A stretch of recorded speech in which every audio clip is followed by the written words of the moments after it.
Assalomu alaykum, hurmatli treyderlar.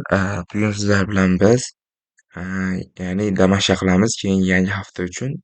Bizda damashqalarimiz tilla va bitcoinda bo'ladi.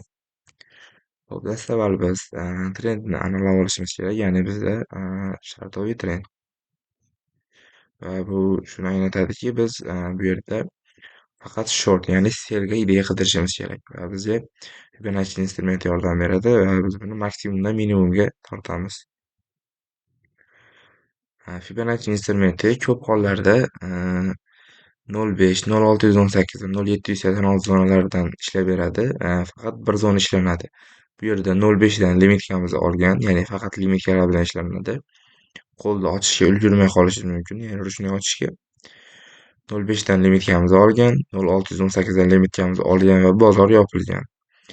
Endi bozor ochiladigan bo'lsa, shu narxdan ochilsa, 0,618dan 0,5 zona, ya'ni biz tek profit zonamizga kelib tekimizni olishi mumkin yoki 0,786 zonadan reaksiya olib 0,618 zonaga kelganda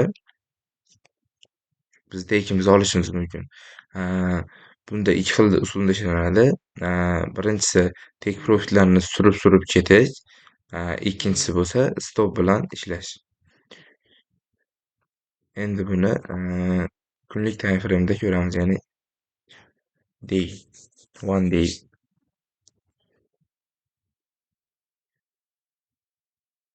Ko'p treyder bu yerda bitta strategiya bor, shu ishlab berish arafasida. Buni ko'p treyder har xil nomlaydi. Bizda 1, 2, 3, 4 deyiladi. Ya'ni narx katta impuls bilan o'sadi va ma'lum bir joyga yetganda to'xtaydi va ikkinchi kun pastga harakat beradi yoki pasayotgan bo'lsa tepaga bitta o'sib beradi va impulsli shamning tanasidan pastda yopilsa, ikkinchi kundagi va uchinchi kundagi sham ham impulsli svichani tanasidan pastga yopilsa, biz bu yerda sell savdosiga kirishimiz kerak bo'ladi.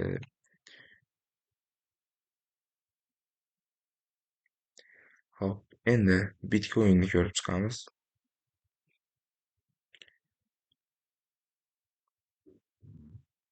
Bitcoinda mana bitta example ko'rsatib o'taman sizlarga va narx mana katta impuls bilan tushgan va 1, 2, 3, 4 strategiyasi ishlab bergan.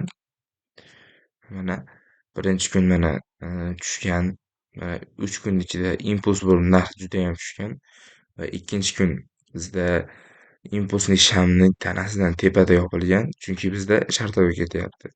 Langoy bo'lganda impulsli svichani tanasidan pastga yopilishi kerak. Mana tepasida emas, deyarli bir xil nuqtada, bir xil narxda yopilgan. Ikkinchi kun, uchinchi kun teparoqda yopilgan va to'rtinchi kun mana yaxshigina o'sib bergan narximiz. O'lchaydigan bo'lsak, ya'ni bizda o'sib berganini ko'rishingiz mumkin. 12%, deyarli 13% o'sib bergan. Buni endi qisqacha 1 soatlik time frame'da ham ko'rib qo'yamiz.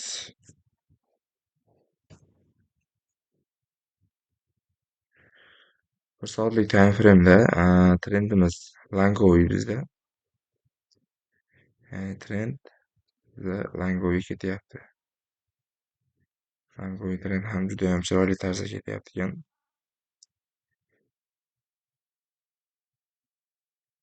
Bunday qilib qo'ysak ham bo'laveradi. Bizda shuni anglatadiki, biz faqat long, ya'ni buy idea qidirishimiz kerak. Bunda ham Fibonacci bizga yordam beradi. Minimumdan maksimumga tortamiz. Va bizda ishlab berish arafasida, ya'ni narx pastga tushyapti. 0,618 va 0,5 zonalarida ko'pincha holatlarda reaksiya oladi va biz bu zonalarni belgilab qo'yamiz. Ya'ni 0,5 ni alohida 0,618 zonalarini alohida belgilab qo'yamiz. Ya'ni bizda bu asosiy reaksiya oladigan zonalar. Bu 0,786 zonadan ham reaksiya oladi, lekin bu kamdan kam holatlarda. Lekin albatta savdoga kirishdan oldin idea qilinganda limitkalar bilan ishlanadi va uchala joyda ham, uchala zonani ham limitkalari qo'yilgan va take profit stop losslari ham qo'yilgan bo'lishi kerak. Ya'ni ideya qilindimi, savdoga kirilyaptimi, sразу limitkalar qo'yilishi kerak. Bugungi